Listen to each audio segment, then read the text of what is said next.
Avokati, cili të pandi orjene? Rilend Mënati. I shpesarit të FCK-s. A mundeni me na tregu çka ka thonë prokuroria në kërkesën për saktimin e masës së sigurisë, çka po pretendojnë në bazë të asaj, çka ka gjetë për klientin e juaj deri më tani? Jo vetëm për klientin tim, ata janë sipas prokurorisë janë bashkëkryer për dyshohet se kanë kryer veprën penale në bashkëkryer vrasje e rënd në bashkëkryer SCC-ka. Prokuroria deri tash me provat që i ka siguruar deri tash, kuptohet policia kanë mes autorizimit të prokurorisë, është bazuar te provat materiale, kështu që është në hetim e sipër, është bo grumbullimi i provave të tjera. Prokuroria A mundesh me na tregu cili ka qenë roli i klientit tënd në grup? Meqense prokuroria po dyshon që këta kanë punu si grup i organizuar. A përcaktohet roli i klientit të juaj në këtë grup? Unë si mbrojtës i Rilindit, duke bazuar në ato prova që deri tash i kemi, konsiderojmë që klienti im nuk është i përfshirë fare në këtë vepër penale, kështu që prokuroria pretendon se ai ka qenë një ndër antarët e grupit që në bashkëpunim edhe me antarët të tjerë kanë planifikuar dhe kanë përgatitur veprën penale me të cilën dyshohet se kanë kryer. Në kërkesën për saktimin e masës së sigurisë, cilën e kemi siguru, përmendet edhe fakti që Rilindi e ka taku pasi dyshohet që i mituri e ka kryer vrasjen, klienti juaj e ka taku dhe i ka thënë bravo ek. A është përmend kjo gjatë seancës së sotme? Klienti im kategorikisht e refuzon se ka të bëjë, domthonë në çfarë do forme është i involvuar në këtë vepër penale.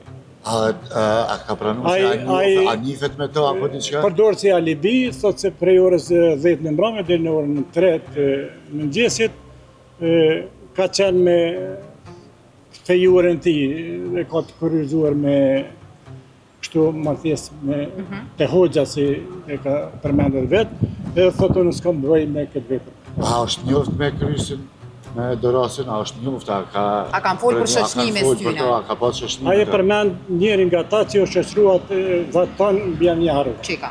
Cili është motivi, përmend cili është motivi që ka mundë me çudet në organizimin e një grupi për të ndronë një punë. Po ne po konsiderojmë se s'ka këtu fare grup, domethënë s'ka pas planifikim as grup për organizimin e kësaj vrasje. Shohim pastaj po klienti ju thash edhe në parë që klienti im kategorikisht e refuzon se është i involvuar në çfarë do forme në këtë. E ka mohu këtë edhe para policisë, edhe tash. Edhe tash. Domethënë është deklaruar ai pa faqe. Është deklaruar, po i pa faqe. Të gjithë janë deklaruar pa faqe. Është saktë masa pa bukimi? Nuk e di, tash vendos gjykata. A kërkohet ju masë tjetër apo vetëm Ne kërkojmë masën e arrestit shtëpiak, konsiderojmë se është masë mjaftueshme për sigurinë e dyshuarit. Në këtë rast në procesin zyrtar premtuam se të njëjtit do të jenë në mbikëqyrje të policisë dhe do të respektojnë masën nëse gjykata e cakton masën. Ju jeni caktu avokat në bazë të detyrës.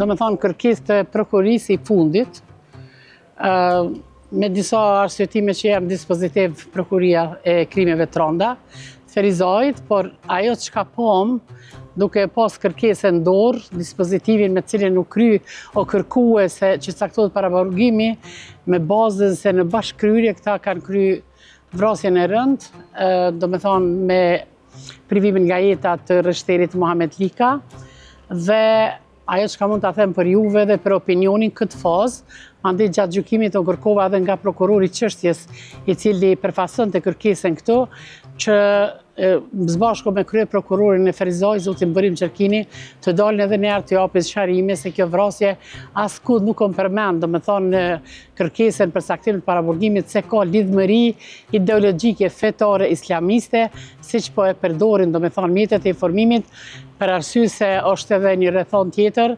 është edhe me kodin penal të Kosovës, edhe me konventa ndërkombëtare, edhe me kushtetutë të Republikës së Kosovës, ju e dini, ekziston rregulla prezumimi pafajësisë derisa aktgjykimi ta marrë formën e prerë, madje në këtë rast në një farë mënyre po etiketohet edhe familja atyre, edhe gjithë rajoni Kaçanikut. Mirë po, me qenë se edhe ju tash e keni në duar kërkesën për caktim para burgimit, këto besoj që ja sqaroni gjithë publiku se nuk e ka atë lidhëmëri siç kanë provu t'i japin, domethënë, atë konotacion.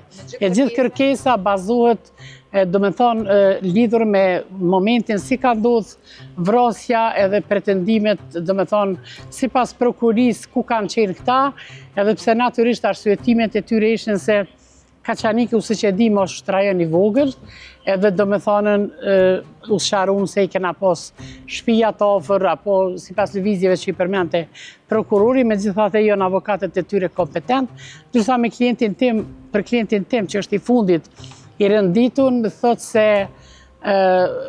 pas kryerjes së veprës penale, e ka strehuar në shtëpinë e tij, mirë po klienti im është i kategorik që as nuk ka qenë dijeni çka ka ndodhur, për arsye se familja e tij, siç jemi ne shqiptarët, e ka një lidhje miqësore me familjen e ndjerit Muhamet Lika, për cilin natyrisht edhe mu vjen shumë keq, aq më tepër që kena qenë ish kolegët në policinë e Kosovës.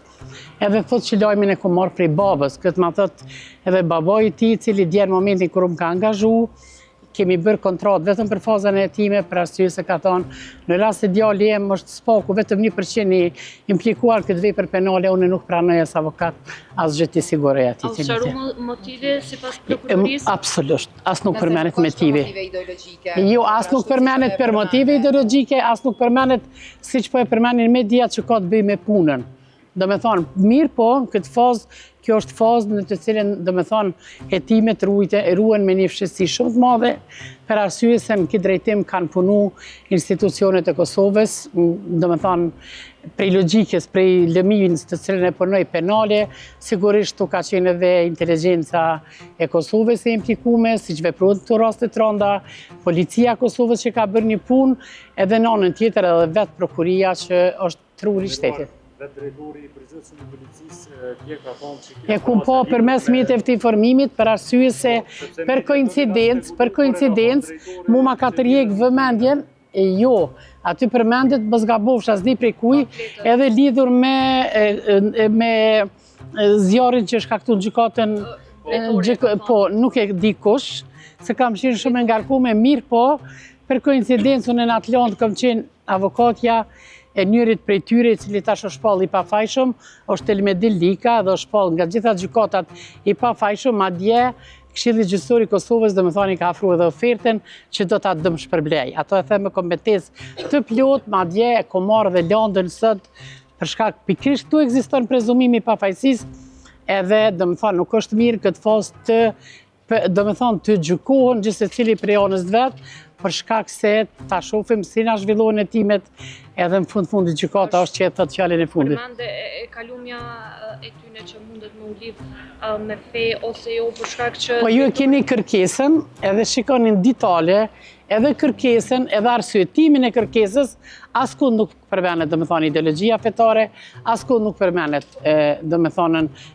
zjarrvënia në gjykatën e Kaçanikut, edhe unë nuk e vreta se lidhet këtë moment me punën e tij, mirë po në këto faza prokuria zakonisht vepron me precizitet, edhe natyrisht ajo nuk e rrezikon kështu para tjerëve dhe para neve avokatëve, nuk e rrezikon punën e tyre. Mirë po deri në këtë fazë e keni kërkesën, siç e kam edhe unë, nuk përmenden. Prandaj është mirë me sqaru edhe qytetarët tjerë, për shkak se jo vetëm që po etiketohen këta, familjet e tyre, po një farë mënyrë gjithë rajoni i Kaçanikut, duke gjujtur atje bazë fetare tjere.